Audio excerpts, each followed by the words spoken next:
wrong time. Shut the hell up! It's my turn! Okay, you have to have CTE kicked in from the last time. What happens in the dojo stays in the sauna, but then yet it's still leaked to the internet. Ooh, self-burn. Those are rare. This is a family-friendly podcast. Bullshit. You are now listening to the Not Your Average Sports Fans podcast. Now here's your host, Alec Beichelman, and the fans. Hello and welcome to Not Your Average Sports Fans podcast. I am Alec Beichelman, welcoming into the studio just a fan this evening. Chris, how we doing? Hello. Living the dream, stealing memes? I'm just here so I don't get fined. Mood. Especially after yesterday, very much a mood. Want to know what? I'll save it for when what's on my mind. How about that? But sir, let's kick this guy off right. What is on your mind this fine evening?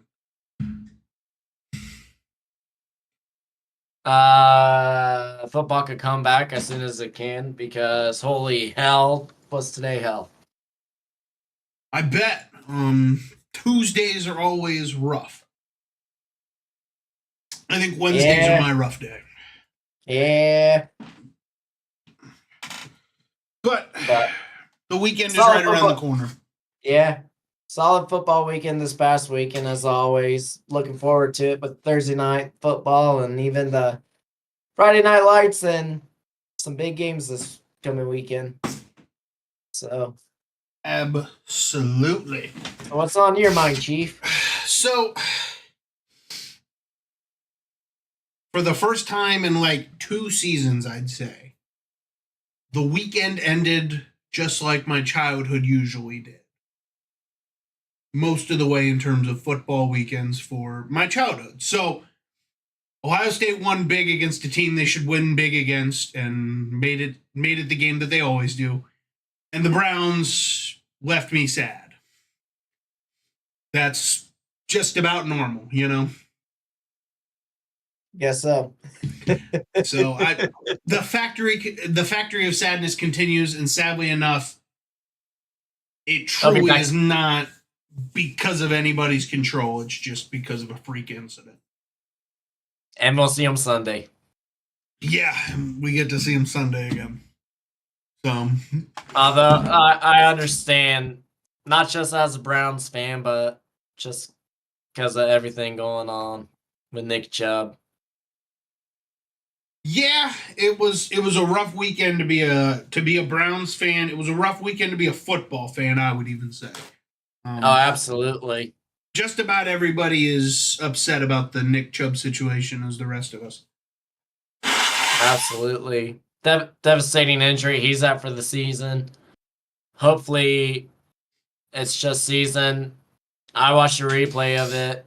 I'm hoping it's not career, because not gonna lie, when I saw his injury, I had a flashback to a Marcus Lattimore when he was at South Carolina and he had his nasty injury, where it unfortunately ended his career. But knowing Nick Chubb, he'll treat it right, he'll get back to it, and he'll be back on the field because that's Nick Chubb. So I think the biggest thing to think about as a Browns fan is, first thing, he's gone through this before. If you look at the side-by-side pictures of when he did it when he was at Georgia and the picture of last night, it's pretty identical compared to a lot of injuries that a lot of guys have from college to the NFL. So they know what to do. They've seen this before. This is just a repeat. This is a wash, rinse, repeat situation for them. It's sad that is a wash, rinse, repeat situation for him. But it's nice knowing that going into his rehabs and his surgery and into his walkthroughs going through for the rest of the season, they know what they should be expecting, or they have a good baseline to understand what to do. So, absolutely. I think that is, first thing, anybody that is close to Nick Chubb in terms of family-wise should be happy about. And secondly, anybody that's a fan and wants him to be back as soon as possible, that is another possibility of me thinking. Mm-hmm. Is the fact that he's going to be able to come back quicker. Single-handedly. Absolutely. because they've seen it. He's paying the right staff to take care of this. It's just a part of the job, sadly enough. And I want to address the situation at hand last night with the actual injury, because a lot of people are saying it's a cheap shot. I am very much in between on the conversation of, was it a cheap shot? Was it an accident? Was it a freak accident? What should we be looking at in terms of the situation at hand? And I don't know what to say. As an upset Browns fan last night watching, it was a targeting. It was a bullshit. Well, it wasn't targeting, but it was a bullshit play. He should be suspended for all this and everything along those lines. But as you take today to kind of sit back and think about it, rewatch it, look at the situation, yeah, he was just playing ball, you know? At the end of the day, he's just playing ball. Yeah, he didn't wrap up. He didn't go for a tackle, quote unquote, just like everybody else would be saying. But at the end of the day, he wasn't trying to hurt the man. He was just trying to make sure he got down. Because one of the other things that was getting passed around on Twitter is the fact that Minka got freaking exposed last year on a huge run that Nick Chubb had on him. And he went high on Nick Chubb. And Nick Chubb threw him to the ground and walked into the end zone with him still on the ground. So, at the end of the day, yeah, we don't know the intentions of Minka Fitzpatrick. We don't know the intentions. I'm not in his mind. I'm not his dad. I'm not his mom. I'm not his girlfriend or wife. I don't know what his intentions were last night. Did he want to hurt Nick Chubb? Maybe. I don't know. But you can't think a professional would go out and do that like that, you know? You can't expect that out of somebody. How do you feel about that situation? Well, I watched. Honestly, we had 2 Monday night games, so obviously I was watching the Carolina game to watch my Panthers. Oh, absolutely. That's the important one. They had a telecast where I was watching the Browns too, so I was watching some good Chubb runs. And I watched that play. Chubb was on the ground, and Minka Fitzpatrick was on the ground. Mm-hmm. When I first looked at it, I was like, okay, kind of looking at it as a football play. Then I kind of caught a replay, and I'm like, okay, that could be a cheap shot. And then I'm also like, but it's also a football play. And like you said, Minka got exposed last year when he went high on Nick Chubb, and Nick Chubb just said, all aboard the Chubb train, ran him over, scored a touchdown, and Minka's down on the ground. Absolutely. Coming back here, Chubb had his injury. Minka was also on the ground because he took a blow from the hit. Obviously, he learned, hey, I can't go high on Nick Chubb. Let me go low. Let me go for his legs. And it could have been a freak thing like that. Now, granted, there has been some backstory. There has been some things. Minka Fitzpatrick's a dirty player. Minka Fitzpatrick this, Minka that, yada, yada, yada. I fully understand that. For me, when I kept seeing the replay and was reading stuff, I understand Minka's a dirty play. The NFL needs to look at it. Sure, let NFLPA go look into it and see what's going on. But I'm sure they'll probably come out and say it was just a common football play. Will they suspend him because they say it's just a common play? No. Will they come out and say, yeah, he did do a dirty hit? Sure. But he also got exposed later in the game when Jerome Ford had a big 69-yard to almost 70-yard run for a touchdown. Big run play later on when Nick Chubb got pulled out. What happened? Minka got beat. Minka got hurt. Minka was out for the game. So right there was kind of a little karma's a bitch situation there. But of course, who knows how long Minka Fitzpatrick could be out or what goes on. But I'm sure with Cleveland unfortunately getting the loss 26-22, when they rematch again in Cleveland, they're going to have that mindset of, we think Minka did Nick Chubb dirty. And it was just a freak tackle or two. But who knows? Yeah. But we'll see when they rematch. So, I think another factor that needs to be talked about last night is a lot of players were getting injured or just kind of like here and there, where like Miles rolled his ankle there. Zadarius Smith rolled his ankle going for a tackle on friggin' Pickett. I think Pickens had a time where he got down. Like there were players from both teams that were having small little injuries here and there.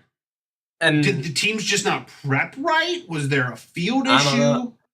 There could have been a lot of things going on that I think need to be looked into from that game. I mean, field-wise, I will say, to my knowledge, Pittsburgh still should be a grass stadium.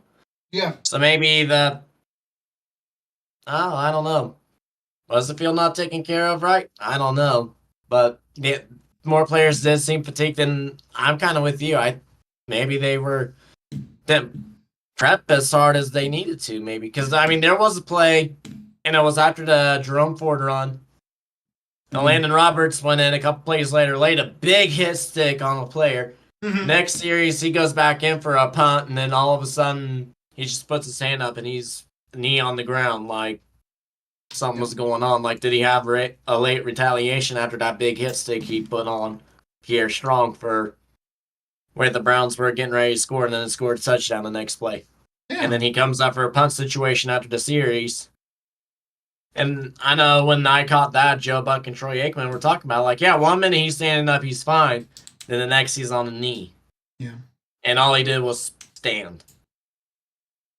So I have no idea, but that was definitely different. Maybe the extra day really messed their schedules up, and they could have fucked everybody's ability to get ready. You never know. That's an extra 24 hours, which can be a good thing and a bad thing. Preparedness is good, but you also have to make sure that instead of like anything that you would do on Friday, you would do on Saturday now. You'd do everything a little bit later if you do something like 2 days before the game or a day before the game or the day of. You have to make sure that schedule gets adjusted, and maybe their schedules didn't get properly adjusted. So definitely something you kind of have to think about with what happened last night with the Browns and Steelers. Both games last night on Monday night were, I think, nail-biters. For the types of games that they were, they're not what the NFL was looking for Monday night games. I think the Browns and Steelers was actually the game that they were looking for Monday night. But deep down, I don't know if the NFL was truly looking for that Panthers game. They were for Bryce Young. Home day beating Charlotte. Yeah. I mean, granted, it was a nail-biter. We ended up losing by 3. Yeah. But for the second and most of the third and the start of the fourth, there seemed to be no spark. Mm-hmm. Like, we'll get a drive. We may get 2 series into it, and then we punt the ball away. Okay. And then again. And then another one was, I feel like they couldn't give Bryce Young enough time to sling the ball. And there were a few times I looked and I'm like, okay, Bryce Young could just up and run when he's scrambling out of the pocket. Bryce, just run. And then by the time he decides to run, he goes. And then there's the play, which was both I was happy but not happy. Mm-hmm. It was a second down play. Bryce Young drops back. He's getting ready to sling it. All of a sudden, Brian Bursey, defensive tackle for the Saints, comes in, lays a good hit on Bryce Young, where Bryce Young fumbled. And then the Saints recovered. Of course, I'm not happy because Carolina just fumbled. But they caught it back because of a defensive hold. Their corner was holding Chark, and then Carolina kept the ball in the first down. Mm-hmm. So I was kind of happy, hey, Bryce Young just made a mistake, but the Saints couldn't capitalize on it. And then another part of me deep down was upset because that was Brian Bursey, which was a day after the anniversary of him losing his 15-year-old sister to her battle to cancer. Mm-hmm. And Bursey made a play like that. So it's like, yes, in that situation, I was happy, but not. But I also was upset for a player standpoint, but happy for my team. Mhm. But all in all, Carolina's still young. They're finding that spark. It's just we need to get clicking. Unfortunately, there were so many drives I felt like we gave up touchdown opportunities, and then we just went for a field goal, or we just ended up going for it. Because there were plays I'm like, oh, if we do this, we can get it good. Okay. Oh, opposite way, that'd be good. Curtis Granderson comes in, or Cam Jordan, Mhm. or Demario Davis. Demario Davis was all over the field. And then defensively, it wasn't too bad. We did give Derek Carr a lot of pressure. We did pick him off once. Mhm. We tried to stop the run game. We didn't do too bad stopping it, but it's just like I said, we just didn't have that spark Mhm. to where we were getting touchdowns, and then we were getting a field goal here and there. And by the time we got a touchdown, it was late into the game to where we had to go for an onside kick, and we unfortunately didn't get it for another drive to try to see if we could get the game. But Absolutely. So, I mean, yeah. I was gonna say, but for Bryce Young, he was 22-33, 153 yards. He threw a touchdown. Fortunately, he was sacked 4 times, lost 14 yards. He didn't look too bad for his home debut on Monday Night Football, which he's the first rookie quarterback ever to have his home debut on Monday Night Football. Yeah. Absolutely. And really, as you kind of look at that game, as both of those teams are not the world's best right now in the NFL, they're both on a rebuild. The Saints have been on a rebuild since Brees was gone, and Drew Brees is gone, and then you guys have been on a rebuild for quite a little while. Be honest, like we don't even need to talk about it Since Matt Rule came in, anyways. But I think Monday night was just the night of teams that have been on rebuilds for repeat. Pittsburgh's now finally in a loop of having to rebuild every year, which I think we saw a little bit better of a situation from Pittsburgh last night, and that means a lot coming from a Browns fan. But they did start the game with a pick 6. Yeah, and that I think was just bad situation at hand. Right. I think the Browns had that game starting in the first quarter. And then once Nick Chubb got hurt, there was no hope. Everybody had lost hope in the game and just said, well, we're done. Season over, pack it up. This is the end of 2023-2024 season. Let's get to 2024-2025 and hope Nick Chubb's back. That's pretty much what they did, because I'll tell you now, a lot of bad things got exposed, I think, for the Browns last night. Number one, we have a great receiving core, and I mean a really good receiving core, to the fact that you can throw a ball just about anywhere near them, and they're going to at least get a fucking handle. They might hold on to it, might grab it, but they're doing everything in their power to touch that fucking ball, at least to try to get you.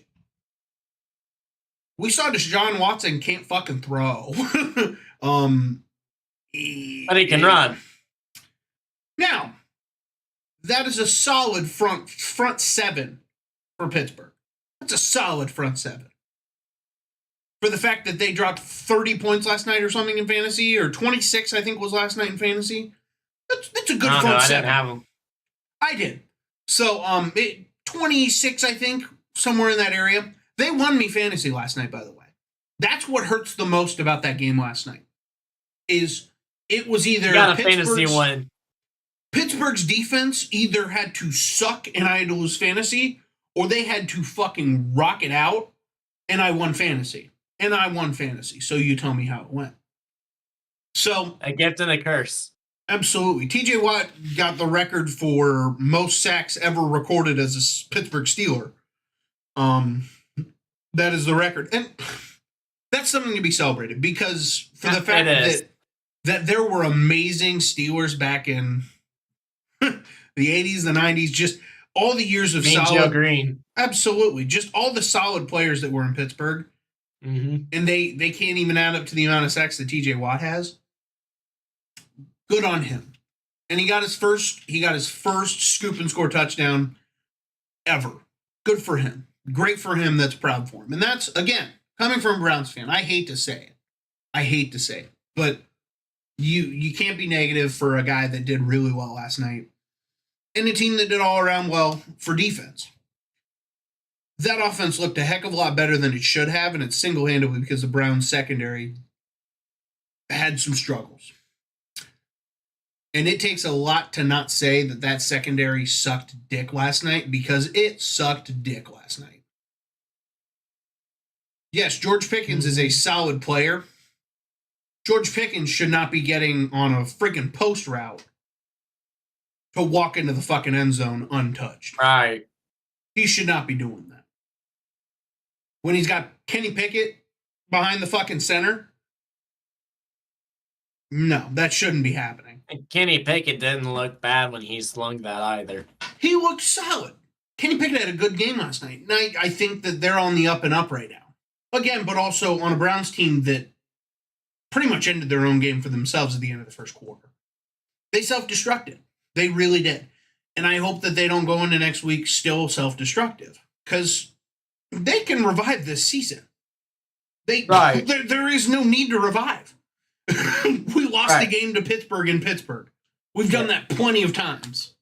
We have another game against Pittsburgh in Cleveland.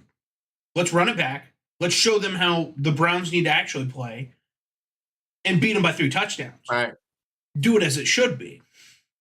And Jerome Ford now as your guys' running back one stepping up. He's solid. He proved he was solid for running back 2. Now he's going to get the snaps. And now the Browns are in talk about bringing in Kareem Hunt back. So Ford looked good last night. And there's rumors on running backs, and I truly am actually on a different level in terms of the bandwagon of what could go on with the running back situation in Cleveland. right. Because I think Cleveland could try to get a top 5 back coming into the Browns and ship out Nick Chubb with the next year worth of a contract with Chubb. Because Chubb's unrestricted free agent in 25. Somebody still has a year of control on him on that contract. So, we'll talk about that later. But Jerome Ford stepped in and did exactly what the fuck he needed to do last night. Exactly. If there is one man that should not take any partial blame, actually, a few men on that team that should not take any partial blame for that fucking loss last night, it is both the offensive and defensive line. And it should not be Jerome Ford or any of the backs that were in the game for the Browns.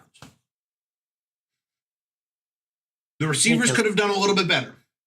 They're solid. But at the end of the day, when Deshaun Watson is trying to hit you on the edge or on the freaking yard, on the freaking out of bounds line, and he throws it 15 yards out of bounds and damn near hits the fucking crowd with the ball, trying to hit you at the sideline, you can't control that. You can't control when he's fucking his passes that bad. Now I'm going to get into the situation of what Deshaun Watson had. Because last night, he was spooked as fuck. And the thing is, he has a solid line in front of him. Oh, absolutely. Yeah, they had a couple holding penalties because, again, that's a solid front 7 for the Steelers. That's solid. They're good. You have to be able, and sadly enough, you get called for a hold here or there. It's shit happens. It's hard to play, or it's hard to block that. It is. But when your quarterback's not slinging the ball after 5 to 7 seconds, there's nothing you can fucking do. Deshaun Watson sat in the backfield so much last night. I don't even know what the fuck he was doing. He should have been in a ballet last night instead of at a freaking football game, because he just kept running around. And I get it. That's a specialty. But at the end of the day, you're not getting away from TJ Watt. I don't care what the fuck you think you are. You could be Michael fucking Vick. I think TJ Watt would be able to get Mike Vick. Prime Mike Vick would have some struggles with TJ Watt. I really do think so.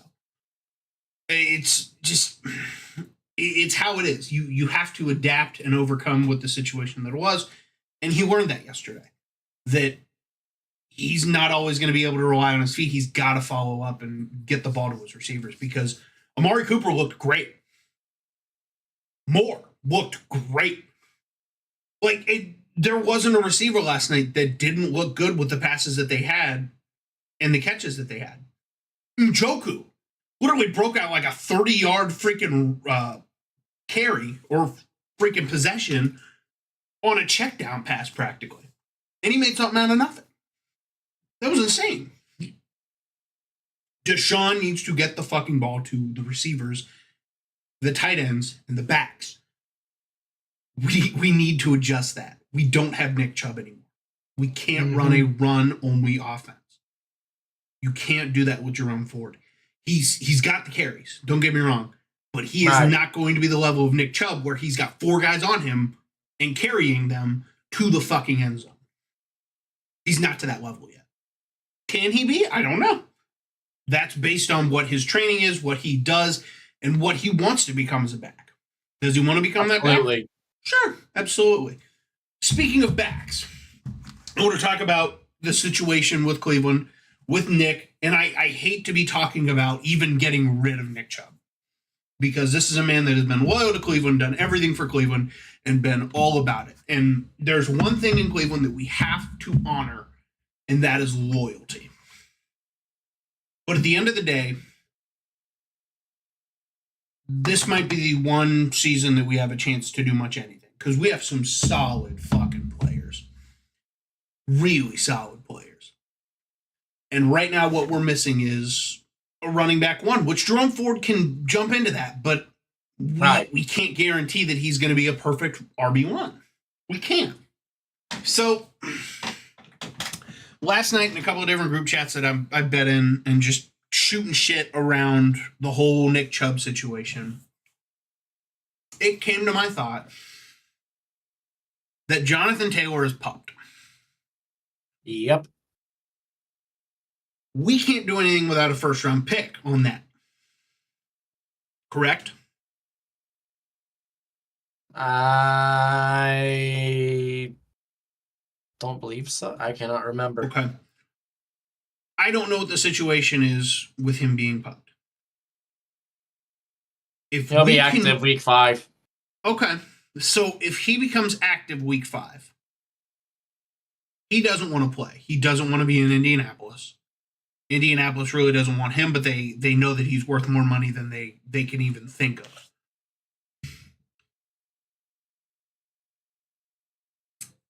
Are the Haslams crazy of fucking enough to trade a top 5 back for a top 5 back and try to find something to sweeten the pot for the Colts to make it so that we have Jonathan Taylor this year and they have Nick Chubb unrestricted, totally free, fully paid for, or primarily paid for next season?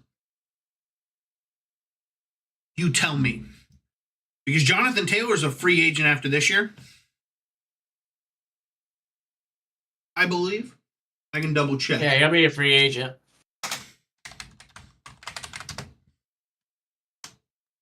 I might sign an extension. I don't think he signed an extension. I don't think that. I think that's why he went to the situation he did. Yeah. Because he didn't get it. Yeah, because he's on his rookie contract still. Inked a 4-year contract according to Sport Rack. 2023 campaign will be the final year of this contract. Yep. So, because Josh Jacobs was in the same boat too as Jonathan Taylor. So here's the situation. Hey, Jim Irsay, here's the deal. You want Nick Chubb for another year? We'll take Jonathan Taylor. We'll figure out what the fuck we're going to do with him next year. You have a free year of Nick Chubb once he's back. Hopefully he comes back to the way it is. Is Jim Irsay enough fucking crazy, which I don't need anybody to tell me that because he fucking is. Is he crazy enough to say, shit, I'll take a free running back for a year and then figure it out in 25? Don't care. Richardson, Chubb might be a solid combination in Indy. You're not trading in conference. You're not trading in division. You're not trading even in conference. Like, this is a totally different world. Like, there's nothing that goes wrong on those situations other than the fact that they don't have a back this year, which really they didn't with Taylor right now.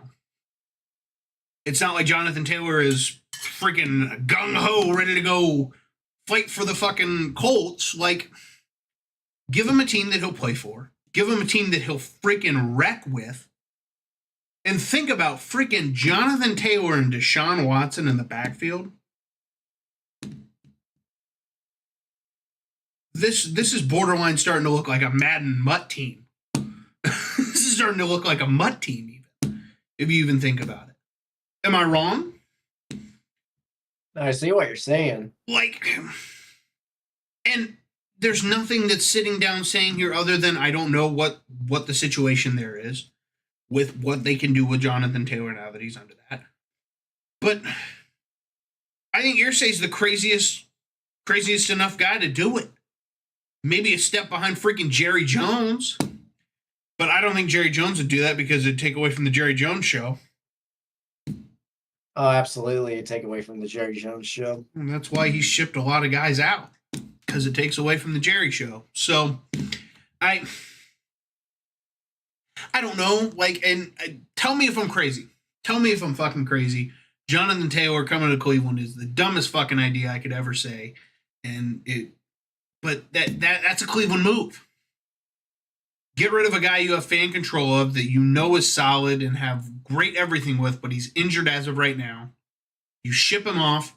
He'll go somewhere else, play amazingly, win a Super Bowl, and make you look like shit because you picked up a guy that was looking great at the time, but don't know if he was really wanting to play in Cleveland, you know?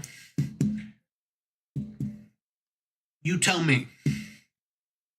It's that, and everybody else is talking about Cam Akers.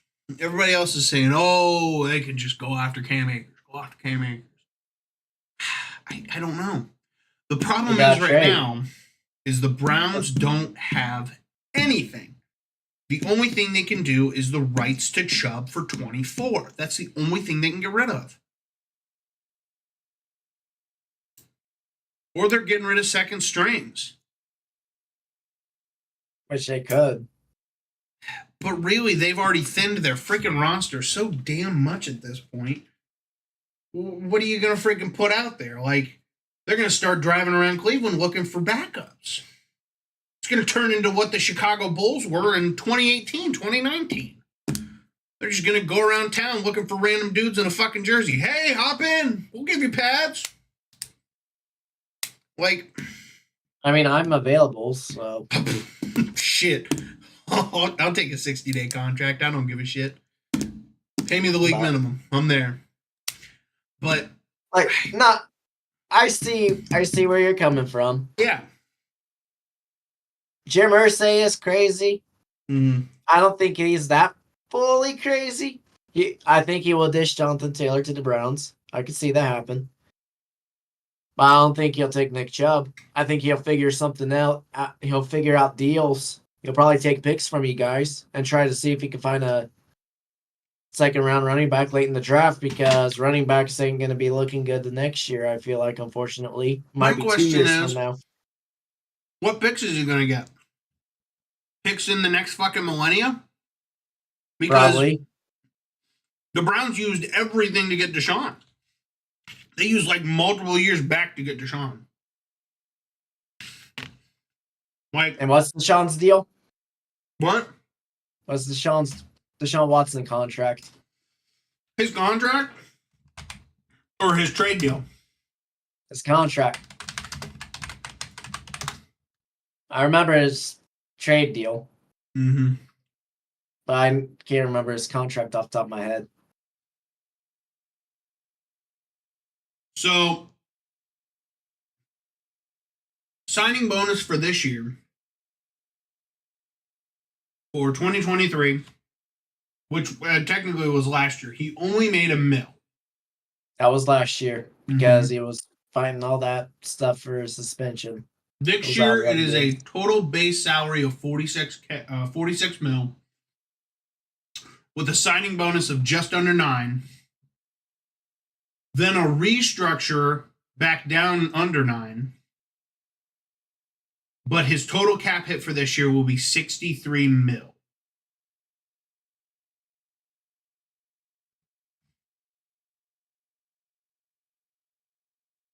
So the Browns are getting hit with $63 fucking million on Deshaun.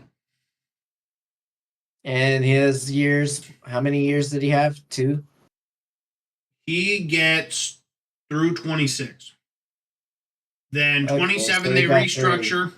Well, 27 they do a restructure kind of a deal, and then he's unrestricted free agent for 27. Okay, so his years. Yeah, so his deal was longer than I thought. Because my biggest thing is, hey, Deshaun, sit in my office. You played like ass. We're restructuring your contract, so we could try to figure out if we could get Jonathan Taylor out of a trade. But think about it next year. If we get a healthy Nick Chubb, then we got a 1-2 punch. But that's not going to happen because Deshaun's going to be about the money. Because another thing is, take the freaking loss, throw Watson on the block. Yeah. The issue is, and I thought about it last night, and I said it stupidly. The Jets need a quarterback. The Browns need a running back. What do the Jets have? They have hand over fucking fist with running backs right now. Breece Hall, Dalvin Cook, you name it. They have it on that fucking roster in terms of a running back. Browns have DTR. I didn't think about it, but they don't have a third stringer. They don't have an active third stringer on roster. I think that I can't remember if they have someone as their emergency backup or not. I don't know or not, but they don't have anything listed anywhere. Their emergency backup might be Elijah. You think so? I think. Did Elijah play in high school? I think he was like a Wildcat quarterback, if I'm not mistaken. Oh, really? That makes sense. But fuck it, put Miles back there. Fuck it, nobody would get him down. But really, it's a mess right now in Cleveland. They have a lot of issues to fix. And hopefully the secondary just had a bad night. Because it looked like the secondary just had a bad night. It looked like it. But you can't call yourself a damn fucking quarterback, an elite quarterback, that can't get the damn ball to your receivers when you have that good of a receiving core. Or force it to where you're getting a turnover. 4 and outs or 3 and outs. You can't be doing 3 and outs. Especially because you wanted a big-time contract, and Cleveland was the team that gave you a big-time contract. Absolutely. So, in turn, I think the biggest issue last night, in terms of the conversation of what happened with that game, is Deshaun Watson did not show up. The secondary had a bad night. And everybody kept getting freaking injured or hurt, you know? Everybody had an issue last night. So I hope that next week there is a completely new Browns team in terms of conversation that we're looking at. Deshaun Watson comes looking out like a freaking Super Bowl contending quarterback and has like 6 incompletions for the whole freaking game or something, which I'm expecting way too fucking much out of him. But he needs to come out more. Oh, absolutely. He needs to come out, make sure the ball is passed properly and put it in the hands of his receivers, and they will do the work from there. You have some of the best wide receivers in the NFL. Change my mind. So with Deshaun Watson having a bad game, you know who actually had a solid game? Pickett. Oh, I was actually tying into somebody else. Kyle McCord. As much as I love talking NFL, we do need to talk some college football. We got to talk Kyle McCord. Holy fucking shit. I said it before. Kyle needed to RELAX. Relax. Mm-hmm. What did Kyle do Saturday? he was Relax. able to relax, and he Mhm. slung the ball. He did try to run, but he showed why he's a pocket passer, and he slung the ball. Mm-hmm. And the defense was phenomenal on a team that slings the ball. Yes. 63-10. Granted, it was a game in the first half. But then the comic cord's like, I'm relaxed. I got this. 75-yard dot to Marvin Harrison Jr. And that was the momentum killer for Western Kentucky. I And it wouldn't just- even say it was a game first half. I want to say it was a game first quarter and the first half of the second quarter. Because It was. really, like, And we did get 35, so probably halfway through the second. yeah, like, that is the score that's what you're looking for from Ohio State going into halftime. Against your Western Kentuckys, your Indianas, your, not even really Indianas, but your Western Kentuckys, your Youngstown freaking State. directional, your Youngstown States, your directional schools. Like, that's what you're looking for. Is you're looking for them to come out and drop a 35 dimer in the first half, let alone 40 freaking 2. That's what they need. 42 to 10 and a half. Mm-hmm. What you get? Granted, Mm-hmm. I was just gonna say, granted, they scored 7 in the third, but they did come off rip scoring that 7. I know They there's a lot were- of fans. Should have put more points. Should have put more points. Okay, we could have put more points and made a style points, but we also were working on a lot of other things. This We is got not Devin the Brown team. in there. We're getting some reps, which is going to be important too because Devin Brown needs his reps. Something that people also need to remember is Ryan Day is not a guy that stacks points. He will not stack points. He will not stat pad except against one team. Yep. And there's one team that he would have kept running that freaking score on, and it was not Western Kentucky.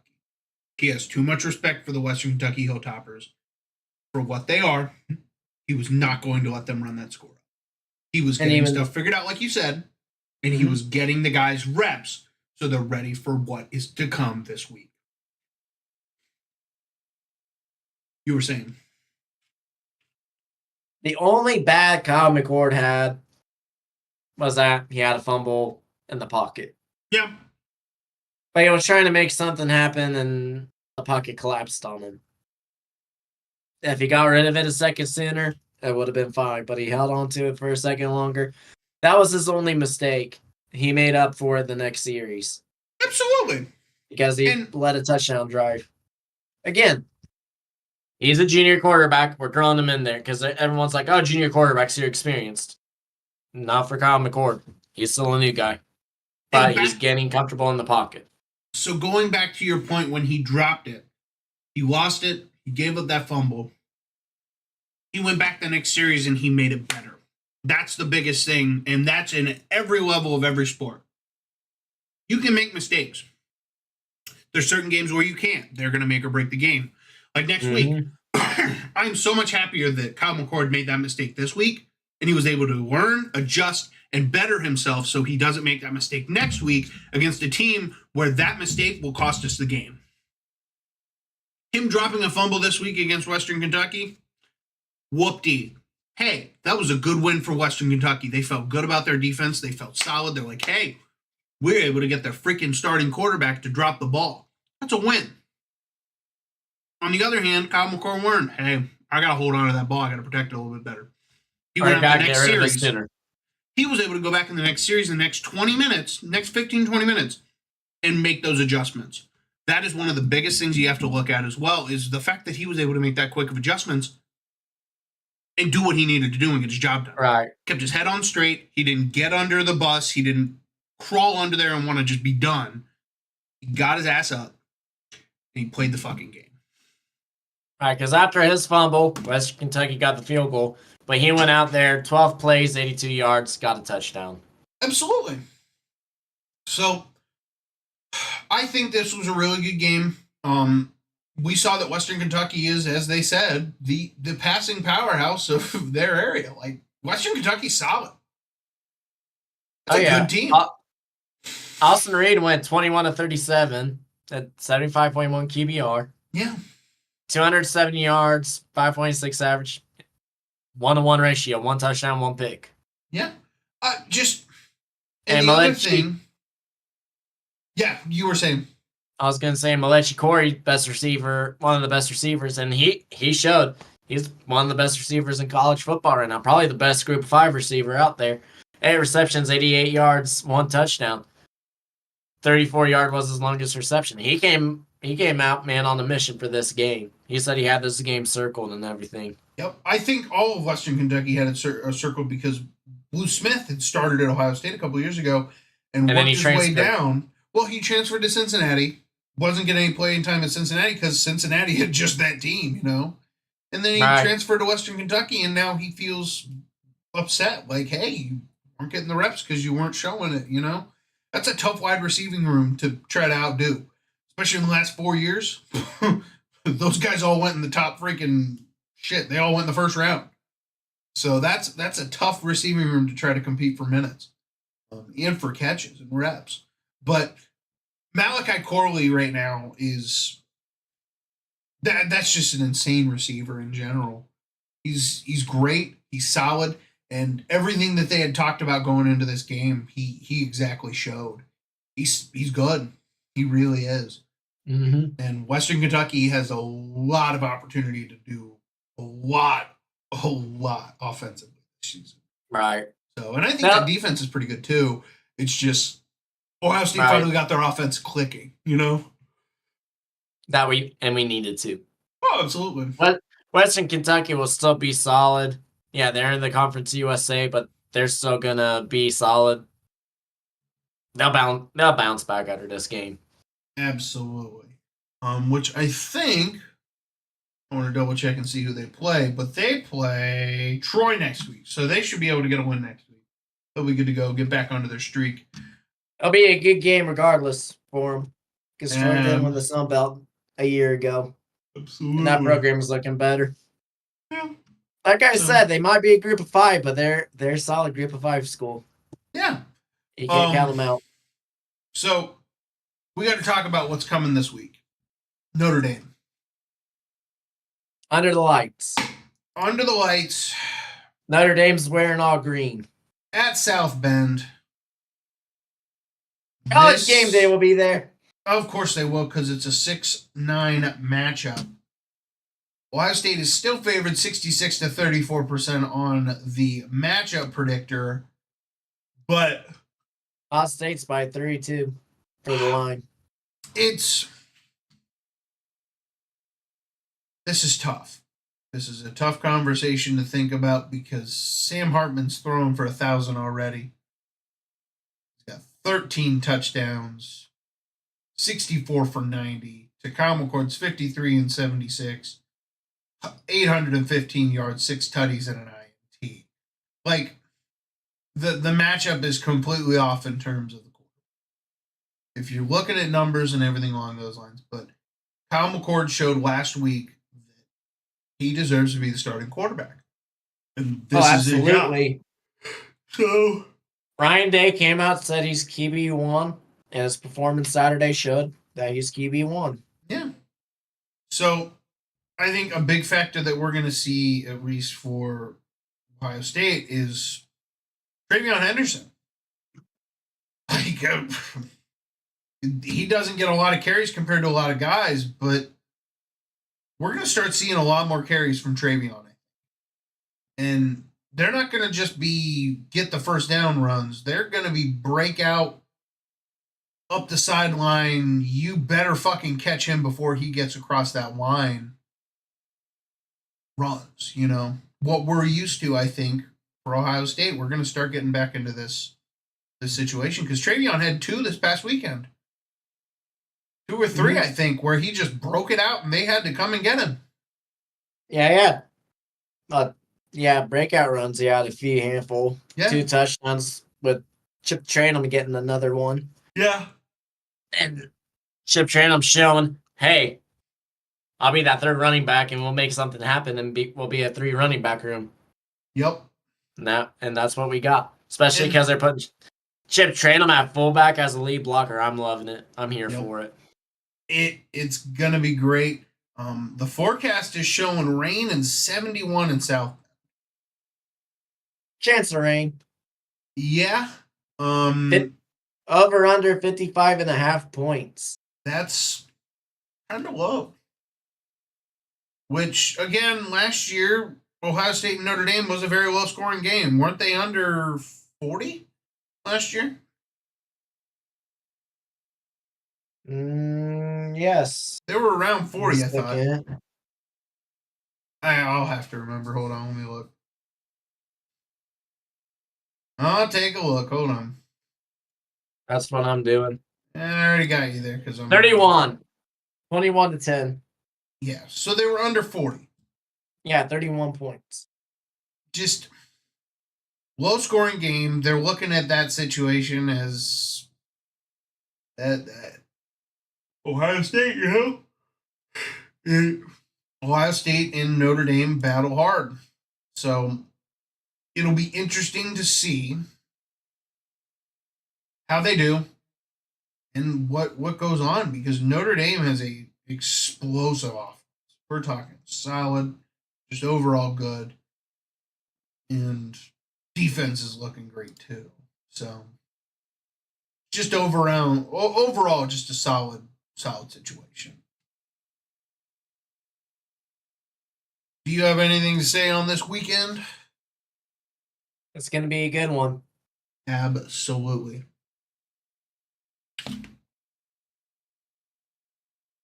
Tune in for that one. That's going to be a 7:30 kick.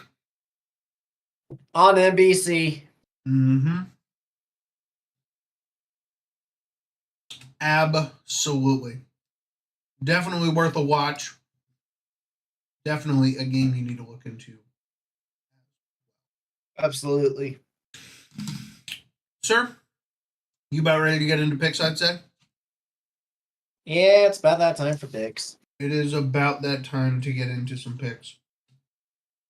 Yes, it is.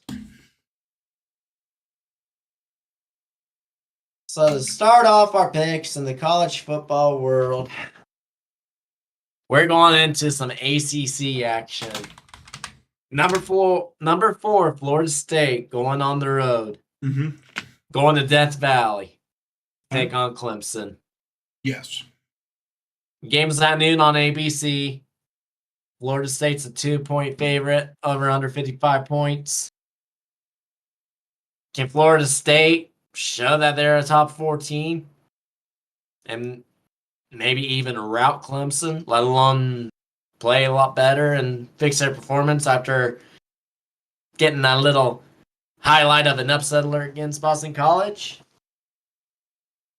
Or will Cade Klubnik, and Dabo and everybody for Clemson get a win over a top 14? So, both of these teams have shown their flaws in the past 2 weeks, 3 weeks. Clemson has shown that they are not back, indeed. Florida State has shown that they are slightly back. But if somebody shows up and does their job, Florida State ain't back. There is no Seminoles rocking anymore. So if Clemson shows up and they figure out what their offense truly is, because last week Clemson freaking blew out, did they not? 48-14 on FAU. That's a good win. Florida Atlantic Southern. Yeah. Yeah. So they bounced back from the Duke loss well. Does Clemson win this game? I don't think so. I think Florida State is a little bit more of a real deal than Clemson. Do I think that Florida State is number 4 in the country? I don't know yet. I feel like this is going to be the game that tells you if Florida State is number 4 in the country. Clemson's good, but they're not beat Florida State good. So I'm gonna go with Florida State winning by 10. I think that's a good number. What do you think there, sir?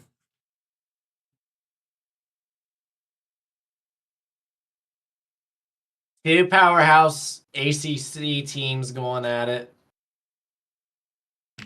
It's looking good. I was double checking. Jordan Travis did take a hit and he had to go out of the game against Boston College. I was trying to see if I could find any news on that. I haven't found anything bad. So, to my knowledge, Jordan Travis is playing. And he's got that team looking good. What Mike Novall's doing this year with Florida State's looking phenomenal. I think Florida State will get the win again over Clemson. Mm-hmm. But I think it's 3. I think it's going to be a nail-biter to the end.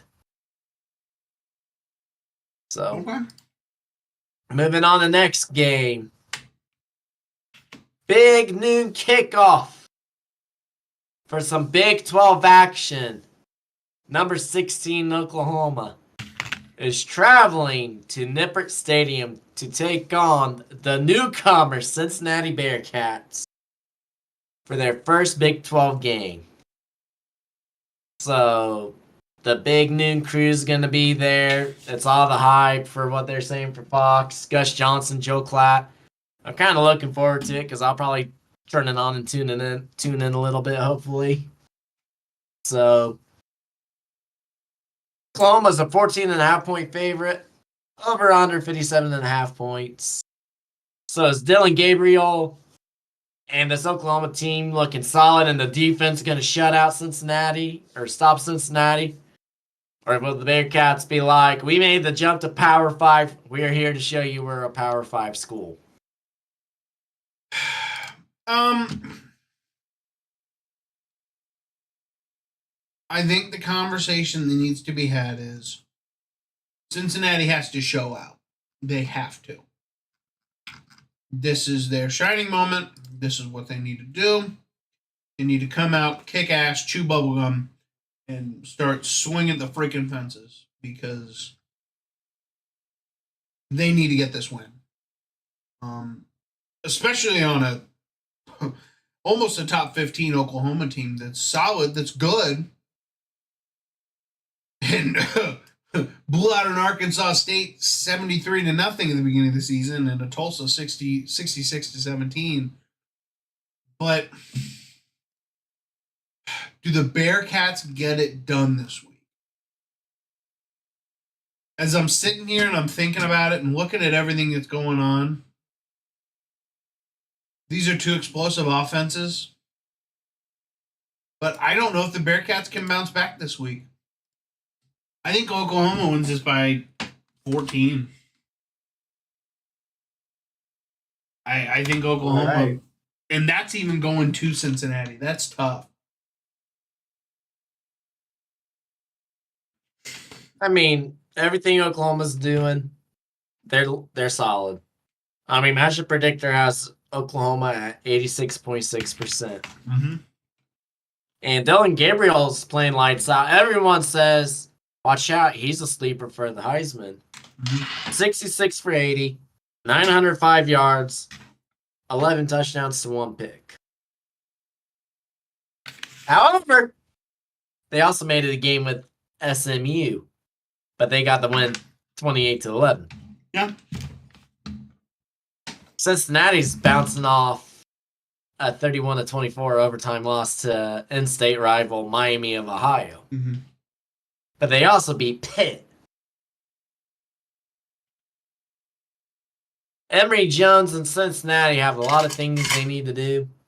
But what Scott Satterfield is doing for the Cincinnati program is going to be interesting, especially because they're making the jump from the American Group of 5 to Big 12 Power 5. But there's this 13.4% chance, and I think this is going to be the upset game of the week. I think Cincinnati could get the job done and beat Oklahoma. Is it going to be pretty? Not really. Cincinnati gets the win. They win by 3. Mm-hmm. But I will make a sign up for this game. If Oklahoma wins in a blowout and the passing numbers are up there, Dylan Gabriel might get a note for watch this guy. He may be coming to New York. I think he will make a case. He's shown it early. I think this, if he has another exciting, explosive passing game, this may give him the nod where, hey, he's got a shot to go to New York. We'll keep an eye on it, see how he does the rest of the year. Next game up, as we're going down south. SEC matchup.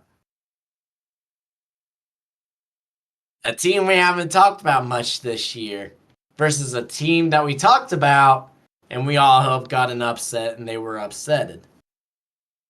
Tuscaloosa, Alabama's the site of this game.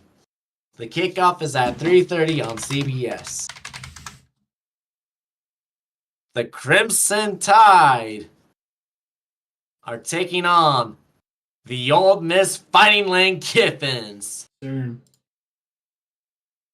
Can Lane Kiffin get the victory over Nick Saban because he was on his staff? Will Alabama win and figure out what their quarterback room is because they struggled against South Florida with their quarterback and they're in the same room as us, but they're still finding their QB1. Bama's favored by 7, over under 55.5 points. It's hard. It's hard to go into Tuscaloosa. It is friggin' hard. I will tell you what. But I think the Fighting Lane Kiffins can get it done this year, and they win by 3. Check it. Look it down. Fighting Lane Kiffins by 3 in Tuscaloosa, upsetting Alabama, and Bama becoming a 2-2 team week 4 of college football. Watch. All right.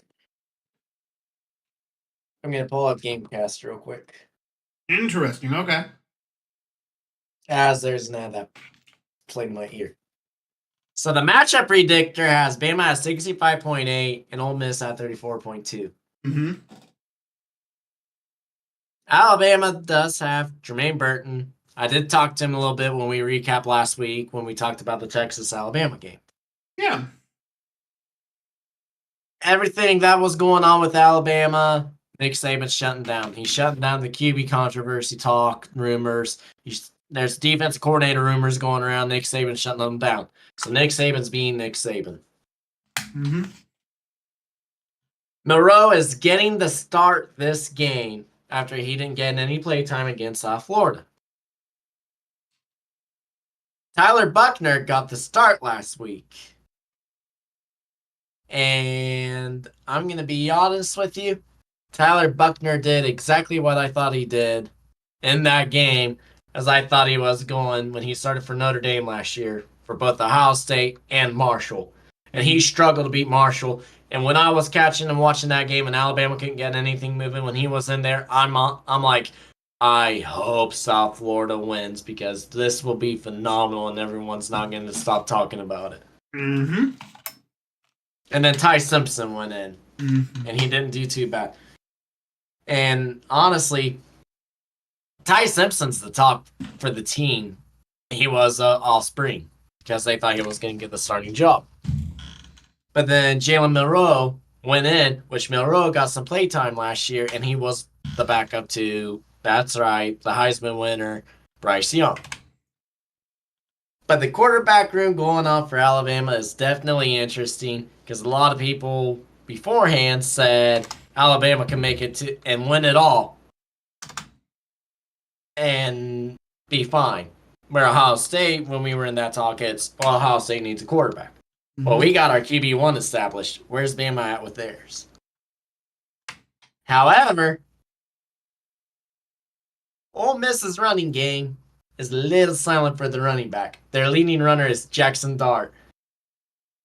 But Jackson Dart also isn't bad slinging the ball because in the top 10 passing, I don't know if it's still there or not, and I'll pull it up here after a bit.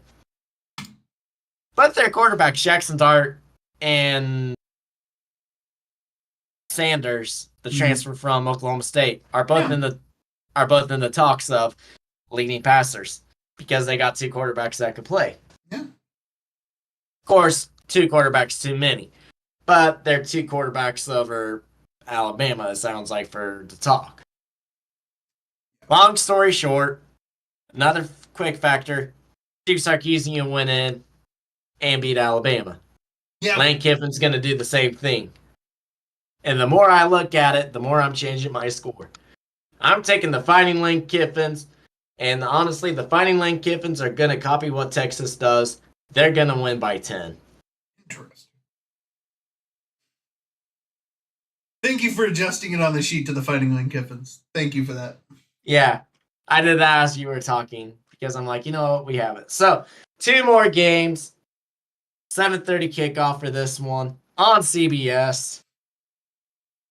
Iowa is going to Beaver Stadium to take on Penn State in a whiteout game.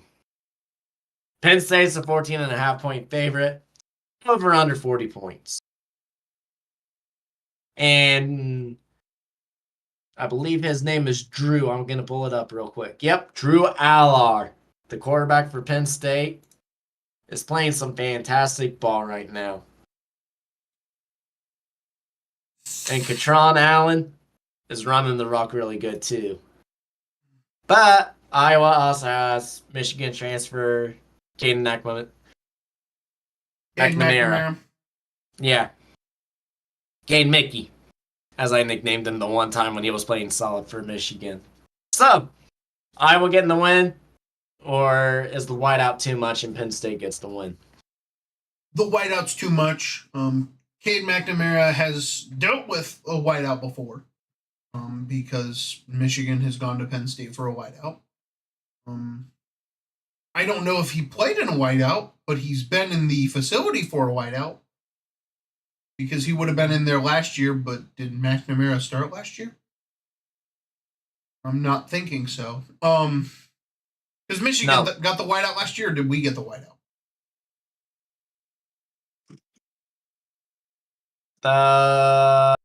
I think we did. It was at noon, though. Oh, it was They had a noon whiteout. Which, isn't this week a noon whiteout? 7:30 kickoff. Oh, okay. So, really, none of these factors really matter because Iowa sucks. They're only good at defense, and Cade McNamara only went to Iowa because he couldn't thrive on the Michigan offense, let alone at Michigan because it's Jim Harbaugh. Jim Harbaugh is Jim Harbaugh, and he's going to always be himself. So, Penn State 35, I don't even give a shit. Like, there is no other game on here that I can sit down and positively say that they're going to get their shit rocked. Penn State is going to shit rock Iowa, I think. The whiteout is no joke. Iowa is not prepared for a whiteout. They're not that guy, pal. Your Michigans, your Ohio States, sadly enough, Michigan State a couple of years ago, they were the guys to be the whiteout. But Iowa, no, you're not prepared for that.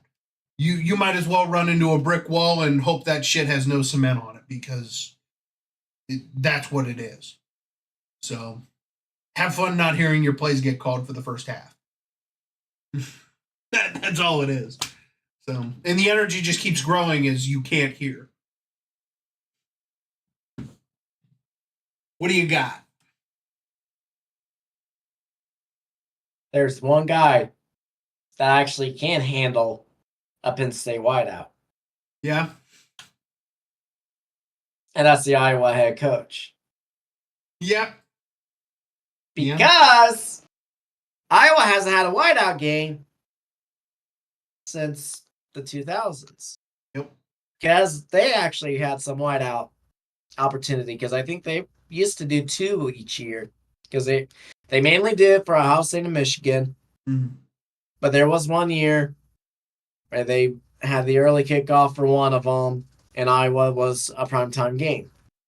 because Penn State also went in a prime time to take on Iowa, and because it was a home and home for both teams for a primetime game, Penn State got them when it was at Beaver Stadium, and then Iowa got them back when it was in Iowa City. Mm-hmm.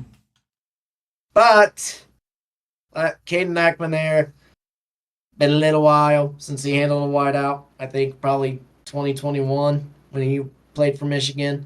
Yeah. And I don't. Well, no, he started that year. So, but it's been a little while. Regardless, Yeah. Penn State gets the job done. Drew Allar's something else, and their running back is phenomenal. Yeah. I think James Franklin can prove that the Penn State Iowa rivalry is still going in Penn State's favor. Mm-hmm. Penn State takes it by 2 tutties. Okay. So, final college game, and it's the game everyone's tuning into. Mm-hmm. In South Bend, as we talked, as another out of place. There we go. Ohio State, Notre Dame, Saturday night under the lights. Ohio State's a 3-point favorite, 66% on the matchup predictor. Notre Dame's got a 34%, 55.5 points over under. Is Ohio State going to keep the explosive game going?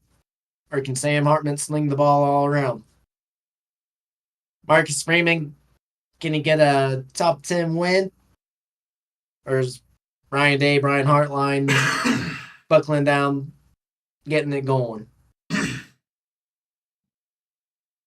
No Tweedledee, no Tweedledum, no conversation about this game. Ohio State wins this by 7, and it's going to be a tight, close 7 for the fact that this defense will keep Ohio State ahead in this game because this is a better defense than we've seen the last couple of years.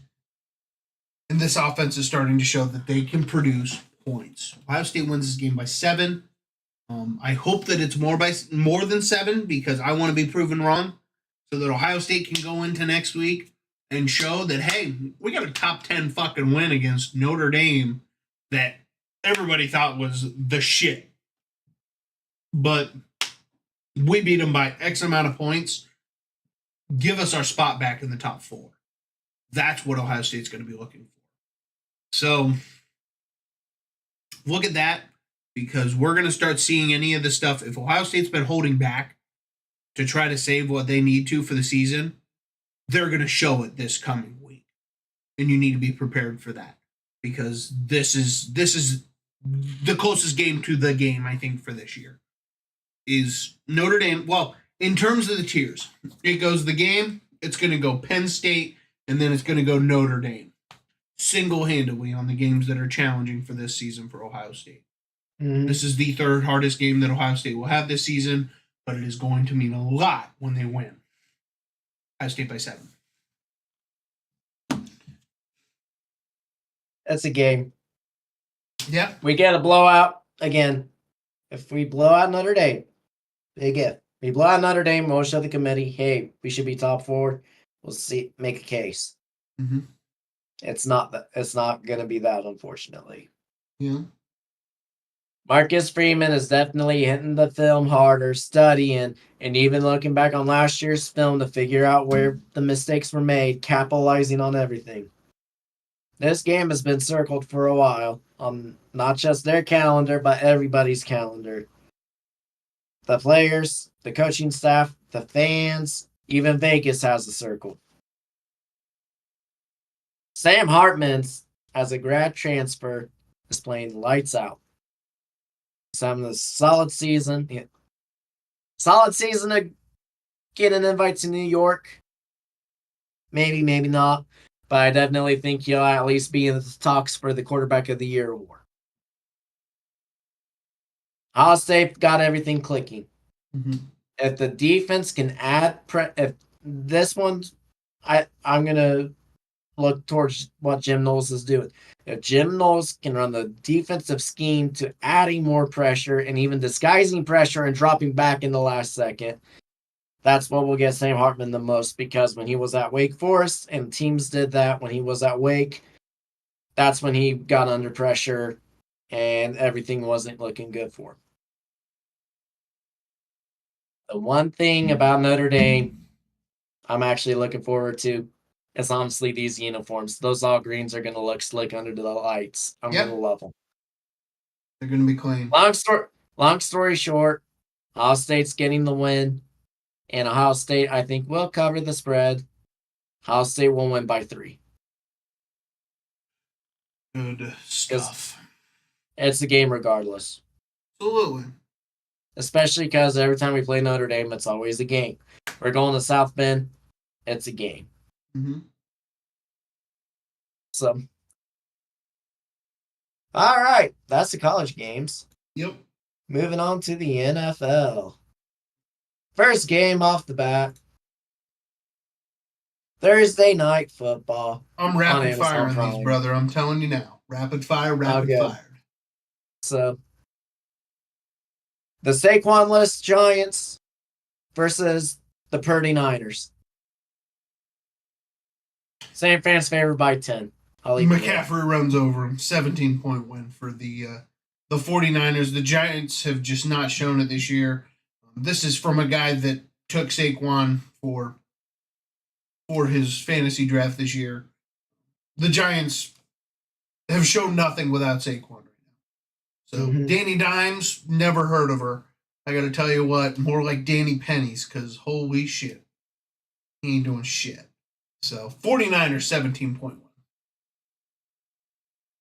2 things are quick. One, I watched a YouTube video where people were playing Madden, and someone said Danny Dimes more like Nancy Nichols. But the Giants but the Giants definitely will hurt with Saquon, so it'll be interesting to see how the run game goes. Patty Pennies, how about that? Yeah. Sure, let's go with that. Anyway, Niners get the win. I'm kind of with you, but not with you. McCaffrey will have a solid game, but the Giants win by 21, or 49ers win by 21. I had that mixed up because I was talking Giants, because Giants are going to give it up. Anyway, Niners by 21. Brock Purdy has the game. Okay. Next game, Sunday at 1 o'clock. Tennessee at Cleveland, because we always pick the Ohio team. We always have the games for the Ohio one here. How will the Browns look again without Nick Chubb? And can the Titans get back to their ways running the ball? Because they were struggling. They're 1-1, but it's not a pretty 1-1 because they should be 2-0. I think the Browns will continue their sulking into next week and the week after. The Browns will lose by 3 to the Titans on their own turf. With the elf on the field. Kidding. But just the Browns do Brown things, which is sulk into next week and lose to a Titans team that they should not lose. Because they can stop the run, which is Derrick Henry. They have nothing really else to show. So Titans by 10. Yep. Derrick Henry and Hussein Haskins and their rookie running back that they picked up. Tennessee has a 3 running back package they can run. Yeah. But they gave the rookie running back some more touches over Derrick Henry week 1. So that was something interesting. But moving on to the next game. Yeah. We got the Chargers and the Vikings. The reason this game's on here is because the line is even. And it's also these 2 teams are looking for their first win. Who gets it? As I'm sitting here thinking about it, Kirko is Kirko. Justin Herbert, everybody has been talking about being overrated, not being the guy, and being overpaid for the situation that he truly is with the Chargers. On the other hand, Kirko is Kirko, and he be like that sometimes. Screw it. We'll go with the Vikings by 7. I don't think it's a good idea for myself to be saying that. I think that the Chargers by 7 is a smarter move. But Kirko be Kirko. He wake up dripping. He wake up dripping. That's why he was 5 chains. 5 chains. What do you got, sir? Vikings by 3. And there's only one thing I'm going to say. Yeah. Wherever 18 is on the field, I don't care what routes he's running. I don't care if you motion him in and hand him the ball. Kirk Cousins, give Jay Jetta the ball. And also dish it to TJ Hawkinson. That would contain the Chargers defense, especially because I think Joey Bosa was fighting injury. So he's questionable looking into it. Khalil Mack, you beat him short, you'll get him. And defensively, just defensive line step up and make sure Byron Murphy doesn't get pushed into an oblivion because Baker Mayfield kind of made him look bad week 1 when he let Baker run him over. So Byron Murphy definitely needs to have revenge if Justin Herbert runs the ball his way. Byron needs to make sure he wins that battle. So, Sunday Night Football on NBC. And it's a good rivalry of a Sunday Night Football game. Of course, it probably hasn't been a rivalry lately, but 80s and 90s it definitely was. The Pittsburgh Steelers and Kenny Pickett are heading on the road to take on Jimmy G and the Las Vegas Raiders. Vegas is a 2.5-point favorite of around 43 points. Vegas by a touchdown. No conversation. Garoppolo is a better quarterback than Pickett. Devontae Adams is a better receiver than George Pickens. Josh Jacobs behind. Just what? Tell me something that there is not with the Raiders and their offense. You know, I can't. I got to keep it short. Raiders offense, Steelers defense. That's a chess match for this entire game. Yeah. Raiders defense, Pittsburgh offense. Unless Sus. Raiders defense should have the edge. I feel like Raiders will come out victorious. Daniel Carson, game-winning field goal. Raiders by 3. So, Like it. Final game on the sheet. Monday Night Football. The rematch of Super Bowl 56. The Rams are on the road. Unfortunately, without Cooper Kupp still. But Puka Nacua is showing that he could be in the receiving talk. Right now, he's probably leading to be receiver 1 until Kupp comes back.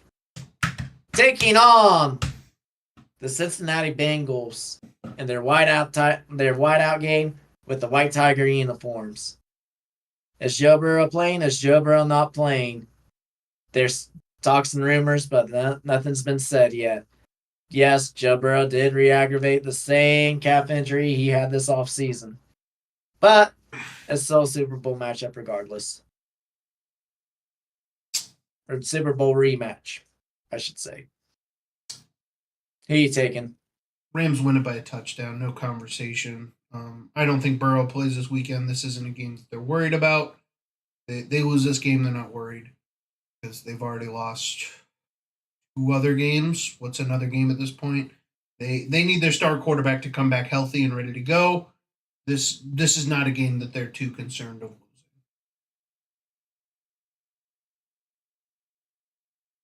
Yes and no. Will Joe Burrow rest? I think Joe Burrow will rest. But I think they'll change everything and change some stuff around to where if Jake Browning gets to start, or Reedson, whoever the backup is, make something to where he can work it out with a short game. Irv Smith, he's not a bad tight end. You got Jamar Chase. You got T. Higgins. You got Tyler Boyd. But you also got the running game of Joe Mixon and Chris Evans. Yep. But I think Joe Mixon will have a solid game, especially if he beats Aaron Donald. He's gone. Yeah. Cincinnati gets the win by 6. Okay. So that's our games. Alrighty, sir. I think it's time we wrap this up. Any final words, colorful anecdotes, fun pieces of information? Anything the viewers and listeners have to hear right now? Another solid football weekend coming up. We're here for it. Absolutely. So, on that note, I will thank you for listening to Not Your Average Sports Fans podcast.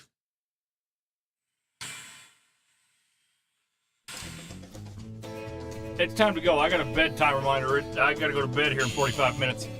Yeah, it is Betty by time. Night-night. I feel like it's a good stopping point. Thank you for listening to the Not Your Average Sports Fan podcast. Please give a review and smash that like and follow button. Just end the podcast.